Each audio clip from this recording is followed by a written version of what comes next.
Aksi premanisme berkedok ke debt collector semakin meresahkan masyarakat. Mereka tak segan untuk melukai korbannya saat melakukan penarikan kendaraan. Covernya ini loh, makanya. Loh ini rental loh? Iya, memang mobil yang rental itu masalah. Aksi premanisme berkedok debt collector kian marak. Pelaku kekerasan bahkan sampai melukai korban seperti di Semarang, Jawa Tengah. Seorang warga menjadi korban intimidasi sejumlah penagih utang yang hendak merampas mobil yang ia sewa di pintu masuk tol Kaligawe, Kota Semarang pada Sabtu 7 Februari. 6 pelaku ditangkap 24 Februari lalu. Dari hasil pemeriksaan, pelaku ternyata salah target kendaraan. Data mobil yang dikendarai korban berbeda dengan data kendaraan yang dimiliki para pelaku. Ada putusan MK agar DC tidak boleh melakukan perampasan pengambilan unit di jalan, sehingga apabila melakukan perampasan maka akan dikenakan dapat kami kenakan pasal perampasan atau pencurian dengan kekerasan. Ya, yang di kita yang di Polda 6 orang ditahan. Terserah. Aksi brutal sekelompok orang diduga debt collector di Tangerang, Banten bahkan menelan korban. Seorang advokat jadi korban penikaman saat mobilnya hendak ditarik paksa. Kabid Humas Polda Metro Jaya Budi Hermanto dalam pernyataannya kepada Kompas TV bilang, pelaku penusukan di Tangsel sudah ditangkap jajaran di Treskrim PMJ di Semarang, Jawa Tengah. Saat ini tersangka dalam pemeriksaan terkait peristiwa dan motifnya. Premanisme berkedok debt collector bukan sekadar persoalan penagihan utang. Ini adalah soal wibawa hukum. Ketika penagihan dilakukan dengan ancaman, kekerasan, dan perampasan di jalan, yang dipertaruhkan bukan hanya hak debitur, tetapi kehadiran negara dalam melindungi warganya. Tim Liputan Kompas TV.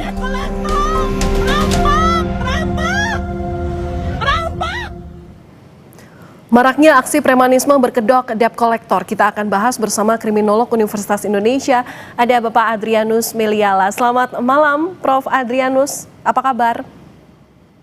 Baik, Pak Karen. Ya, Prof, ini kan aksi intimidasi berkedok debt collector. Kenapa makin nekat dan terang-terangan melakukan kekerasan? Saya melihat ekosistemnya belum berubah ya, walaupun ada keputusan dari Mahkamah Konstitusi, demikian juga dilanjuti melalui berbagai pernyataan dari OJK, kepolisian, dan juga sudah disebarluaskan secara masif. Tapi kelihatannya tadi ekosistemnya belum berubah. Ada perusahaan yang memberikan order ya dengan perintah ambil gitu ya, dan kemudian lalu ada iming-iming komisi yang besar. Di pihak lain dari debt collectornya tetap mengandalkan pola-pola lama, pakai fisik, pakai tekanan, dan mungkin juga di pihak lain ada para debitur yang juga ngeyel ya, atau dengan macam-macam cara tidak mau bayar. Nah, dengan kata lain sekali lagi situasinya belum berubah. Maka ya tentu lalu kemudian muncul ekses seperti ini. Andaikan saja dari pihak debt collector sudah semakin educated ya, menarik mobil dengan cara-cara yang diminta oleh hukum.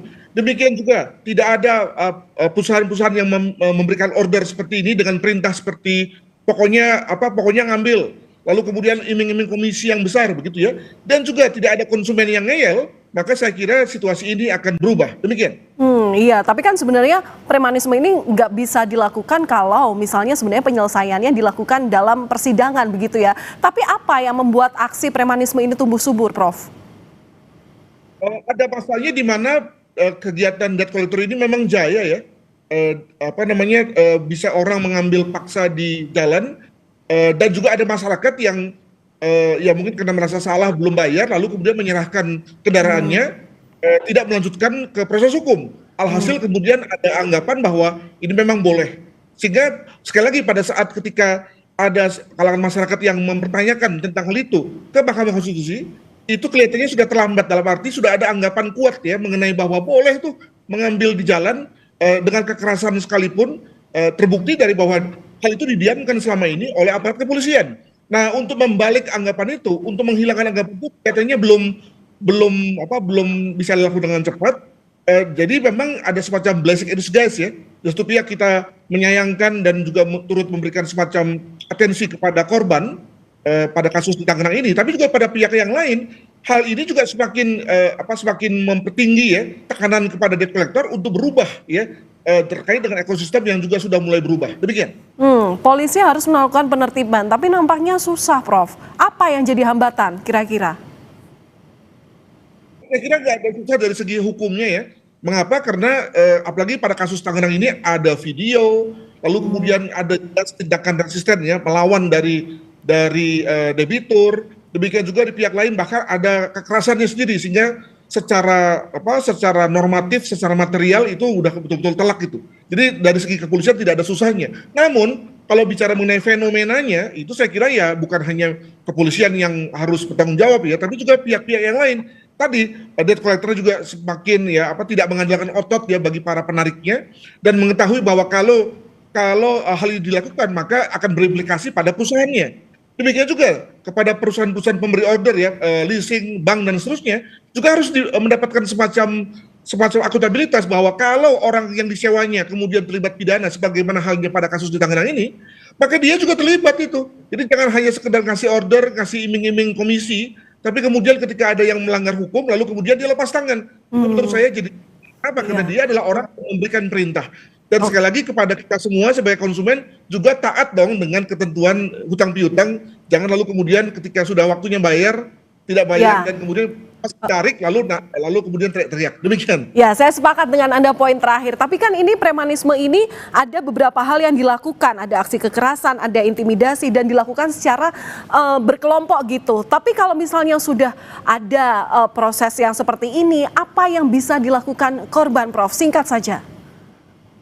Apa yang sudah dilakukan adalah baik ya melapor polisi dan kemudian polisi mengadakan pemeriksaan olah TKP, pemeriksaan korban, mengumpulkan saksi dan bukti, itu sudah amat cukup ya untuk kemudian membuat si debt collector kemudian ditangkap dan alih-alih kemudian bisa bebas malah kemudian bisa mendapatkan kompensasi malah kemudian harus mendekam di kerangkeng. Moga-moga ini menjadi pembelajaran ya bagi para debt collector lain untuk berhati-hati dalam rangka bekerja. Demikian. Baik, terima kasih sudah berbagi pandangan Anda, insight-nya di Kompas Malam Kompas TV, Kriminolog Universitas Indonesia, Prof. Adrianus Meliala. Terima kasih, salam sehat selalu, Prof.